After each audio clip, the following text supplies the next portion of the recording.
What's up, guys? I just wanted to do an update today. Basically, I've had the stick shift in for about, I want to think it's 2 weeks now, maybe going on 3 weeks. I just want to talk about all of the issues that I've had. Well, not really too many issues, and everything that's kind of kept me from moving forward. So as you can see, I've got the shift in right now and everything. It's actually kind of hard to shift between gears sometimes, so I don't know if that's just my transmission or if it's the short throw shifter. But usually it's fine. You just kind of have to jiggle it a bunch. If you shift to a different gear, like if I can't get into third, if you shift to fourth, you can usually go into third. This is a lot of transmissions. I think it's the synchro gears.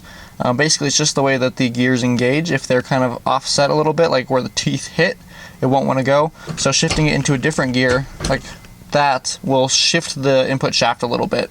So there you go, guys. If you ever have problems going into reverse, a lot of people have that problem. Just put it into a different gear first, and then you should be able to put it into reverse just fine. But that's not really a big problem for me. I've learned how this shifter is working, and it's been great so far. I still don't have the actual gasket under here that goes over the transmission tunnel. I'm still waiting on that piece. I made my own out of like bike tire rubber, and then just kind of rubber cemented it together with a little hole for the shifter to come out of, and it's worked pretty decently. The main problem that I've had isn't even related to the transmission at all. The transmission's been doing really well, but I'll go ahead and show you guys. So in the back here, I did cut this access hole for my fuel pump. If you guys have been following along, I put these AN steel lines in, and they kind of had to come up and out, so I had to do that. But I've been having problems with my fuel pump. So if you guys don't remember, I have the relay mod in. So I have a positive coming directly from the battery into this relay, and then I have a signal wire coming off my steering column, or you can just use the regular power wire if you haven't burnt out your ECU, because if you remember, I drew too much power through it and fried my ECU. I do have it fused as well. This is a 15. I'm going to swap in a 10 just to make sure, because I did downgrade to a smaller fuel pump. But basically, the problem I've been having is the wires in the tank have been coming undone. And I'll kind of show you what that looks like. I have the pump out right now. I just repaired it all and everything. So right here we have our pump. And if you remember, we put these two terminals in up here. And we have positive and negative that run down. Oops, sorry, it's kind of dark for you guys. Let's see if we can see this. Alright, so we have two terminals right there, and then there's just a positive and a negative. So the problem that I was running into was up at the top. I had used this blue wire to extend it. So I'd used that this harness I had used with the stock things that came up to right here. And so they're pretty short wires. I'd cut them to about right there, if you can see. And they just went straight up, and I'd soldered them on. But the problem with these ones is I needed to put ring terminals in order to get these, so I came out and around the side in order to get to them. So I had to extend this wire here, as you can see. And what I used is this blue wire. I had used this stuff, I don't even remember where I got it. I think it might have come with my fan or something when I did the thermostat on my radiator. But basically, this stuff has been melting. Like, I'm pretty sure it's a 14 gauge wire, but it isn't high quality or something, or the threads are too fine, because what happened is this is the third time that these wires have melted on me.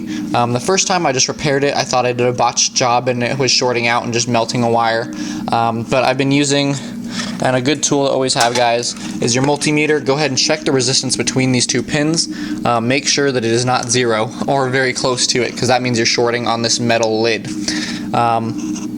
But I went ahead and double checked everything now, and then last time I shorted the positive, or melted the positive wire. It had another one, a blue one of these, so I fixed that up, and I used the wiring that came with the Walbro kit. It came with a bunch of these just long wires, and this is some pretty nice heavy duty wire. I still think it's 14 gauge, but it's been working fairly well, so there's that.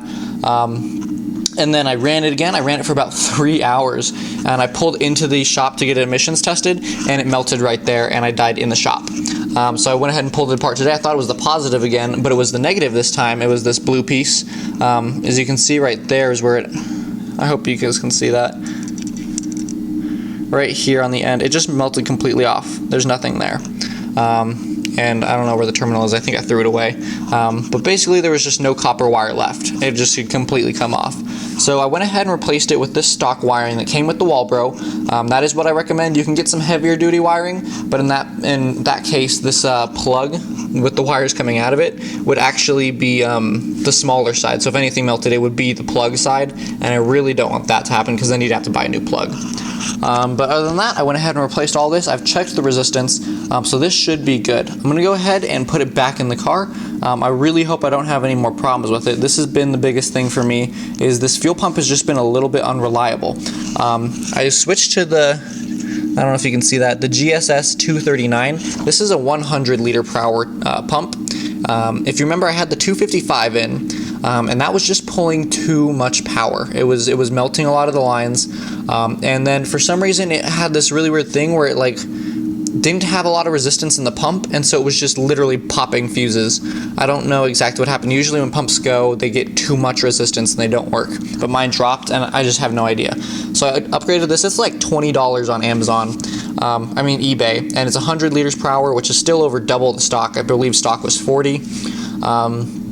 So this one is good, and it's really quiet. The Walbro 255 is loud. This thing is quiet. You can barely even hear it. Like sometimes I'll be like, is my pump on when my car dies? I'm like, was that the pump or not? Because I can't tell.